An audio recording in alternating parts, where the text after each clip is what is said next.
As I mentioned, we're going to start with Ethernet as the first protocol we're examining in depth. And Ethernet is really the most common link layer protocol. That's why we're going to talk about it, because in virtually all the packets you're going to be examining, you will have an Ethernet header and Ethernet information available in there. Now, the primary responsibility of Ethernet, serving as the protocol we're using at the data link layer, is to provide a mechanism for the physical addressing of network interfaces. Again, actual interfaces, not computers or systems, because a system can have multiple interfaces. So we're talking about specific interfaces tied usually to a network interface. So we're talking about, in that regard, specifically intra-network communication, so communication within a single network. If you want to communicate outside of your network, you need a network address, which occurs at the network layer, and that's where IP addresses and things like that come into play. But we're talking about communication inside a single network, and really all you need for that, well, not all you need for it, but a lot of what you need for that is a MAC address. And that's because switches on our network, which allow us to communicate one computer to another, are data link layer devices. So they're able to be aware of the specific addresses assigned by the Ethernet protocol at the data link layer, and that's how they route information to the correct host. Is they keep track of those. They know which host, via MAC address in this case, is at a specific location tied to a specific port on the switch, and they're able to get traffic where it's going. So we'll talk about that a little more in depth as we go, but that's really the key takeaway from here, is that Ethernet provides these physical addresses, and that's how we communicate within the network. Now, for Ethernet, physical addresses are MAC addresses. So different link layer headers will use different things, but for Ethernet, we're talking about MAC addresses, and they're designed actually to be globally unique for each network interface. So the idea is that no two network interfaces in the world have the same MAC address. They're all globally unique. Now, in practice, that's not necessarily always the case, and we'll talk a little bit more about that as we go along. But the idea is they're designed to be globally unique. Now, a MAC address looks like this. So we're talking about a 48-bit or a 6-byte address, and you see each byte is separated by a colon, and that's generally how we represent MAC addresses. We have colons separating the bytes. That makes them a little bit more readable rather than just printing out the raw byte string. And of course, in this case, we're representing here in hexadecimal. So in this case, the MAC address is 0006C1CB834A. So we have hexadecimal character set we're working with, and it's divided into two sections. The first 3 bytes are called the Organization Unique Identifier, or the OUI. The idea is that every organization that creates network interfaces has a specific OUI assigned to them, and all of the interfaces they create have their distinct OUI. So in this case, this is actually an OUI. 0006C1 is assigned to Cisco, and I can actually translate that and display the MAC address as I have it here on the screen, Cisco Inc. _CB834A. In this case, the last 3 bytes are the actual interface identifier and are unique. So the idea here is that Cisco would keep track of all of the interfaces they create, and they would make sure that the last 3 bytes are globally unique. They would never have 2 devices with the same last 3 bytes. Now, again, that doesn't always happen, but that's how the system was technically designed, and that's what you'd expect when you talk about globally unique. Now, in this case, generally MAC addresses usually get represented just in the hexadecimal byte format as I have here. However, tools like Wireshark, of course, we discussed name resolution earlier, and you can actually resolve the OUI portion of a MAC address to the vendor name, and it's something I like to do a lot. I think it's definitely okay to do that if you want to be able to recognize devices a little bit more easily, especially on small networks or your home network. So you have the ability to display them this way as well, but know that they'll come in both flavors, both in just the 6-byte grouping or in a 3-byte grouping with also the OUI organization name appended to the start of it. Here's our packet map for the Ethernet header here, and you see it's not too complex of one. We only have a few different fields, and I want to go through those. But before we do that, I want to take a brief moment to mention the size of this packet header, because it's important as it relates to the entire packet size. Now, I'm using the term packet. The more proper term when you're referring to the entire packet, so the Ethernet header, and the rest of the data, and the Ethernet trailer is a Ethernet frame. So that's probably the more proper way to say it. But in practice, and again, we're focused on practical here, most people still call it a packet. So that's what I'm going to call it too. So in this case, we have the Ethernet header, and you can see, if you count these up, you can see that the header portion is 14 bytes. So it's everything up into the part where it says data, and that's important. Remember, we have this concept of encapsulation where packets get the headers added on and everything else becomes data to that packet header. So the Ethernet header is really the last one to get added to the packet, so it's the one that kind of bookends it, and so everything else is data to the Ethernet header in this case, and that's what we have represented in this header diagram here. Now for Ethernet, the maximum amount of data you can have in the packet is 1500 bytes, and this is also referred to as the MTU value, but the most you can have here is 15 bytes, notwithstanding a few exceptions that we'll not talk about here. But 15 bytes for a single packet plus a 14-byte header, and it's also important, and you see this at the bottom of this packet map diagram, is we have a frame check sequence, and that's a 4-byte CRC trailer. We call it a trailer because it actually gets tacked on to the end of the packet in this case. So if you add all those up, 14-byte header plus a 15-byte data segment plus a 4-byte CRC trailer, you get a total of a 1518-byte packet, and it may be better represented by this diagram here, right? So you have, this is a completed packet, and you have the Ethernet header at the beginning. You have all the packet data, which is going to contain all of your embedded protocols. So this could contain, you know, an IP header, a TCP header, some HTTP data, or a UDP header, and DNS data, a lot of different things. Whatever the packet data is will be there, and then you have the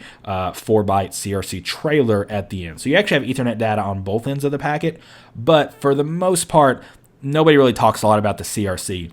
It's one of those things out there for kind of checksumming and to assure packet integrity, but we generally don't look at it when we're analyzing packets. And you may have noticed, if you're looking at packets already, is you won't see it in any of the packets, and that's because tools like TCP dump and Wireshark don't capture that data. It's left off.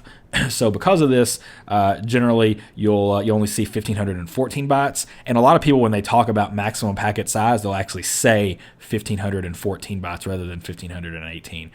Some people maybe honestly don't even know about the CRC header. Maybe they haven't researched or looked into that, and that's fine. But just know, if someone says that a maximum size of packet can be as 1514 bytes, they may be intentionally leaving out the CRC header, which is fine for all intents and purposes, right? We're talking about practical packet analysis, not perfectly detailed packet analysis to spec, right? We're talking about the things that really matter for our analysis, and for the most part, that CRC header doesn't really matter. But it is important to know that there is a trailer that exists, and there is a header that exists, and everything else is packet data, and it kind of bookends the packet and creates this structure we're showing here. And I wanted to get that cleared up before we talk about the actual individual fields within the Ethernet header. Now, as you can see, the Ethernet protocol is pretty simple. After all, we only have 14 bytes to work with, and that has to include two 6-byte MAC addresses, a source and a destination, and that only leaves 2 measly bytes for anything else we need to have, which is really just dedicated to one type field. So it's kind of nice that the first protocol we start with, working from the bottom up, is one of the most simple. And in this case, Ethernet, again, is very, very simple, and there are really only 3 fields we have to worry about here. The first is the source MAC address here, and the second is the destination MAC address. I've got them a little out of order here. The destination MAC address actually comes first and is at byte offset 0. But nonetheless, these are just the actual MAC addresses. Again, remember, those are 6-byte values, and we can see in this case they span 1.5 rows in the specific diagram I have listed here. So that's the source and destination MAC address, and the only other field we have to worry about is something called type. And type's important, and you may remember the type field from back when we were examining how to dissect packets in hex. And remember, the thing we had to know was what the embedded protocol was, right? We strip off the first protocol and we need to figure out what that is. Once we know it's Ethernet, we look to the type field to figure out what the next protocol is, so what the network layer protocol that's embedded is. And once we know what that is, we can parse it, or the system receiving it, of course, can do the same and parse it as well. So that's the type field. Now, it's called type here. The name that's more commonly used, a lot of people use with this field, is called ether type, which is just obviously a combination of the word Ethernet and type. So they use ether type, and there are a few well-known ether type values. Of course, the most common that you're going to see is IPv4, and that value in hex is 0800. Again, it's a 2-byte field here. 0.86DD is IPv6, and 0806 is ARP, which is the next protocol we're going to talk about. So that's going to be important to remember. So those are really the two most common Ether types. There are a whole lot more, right? There are a lot of different network protocols, a lot of really proprietary stuff, a lot of stuff that you only see in larger routing type scenarios, maybe at ISPs and things like that, right? So you see some of those types of things there.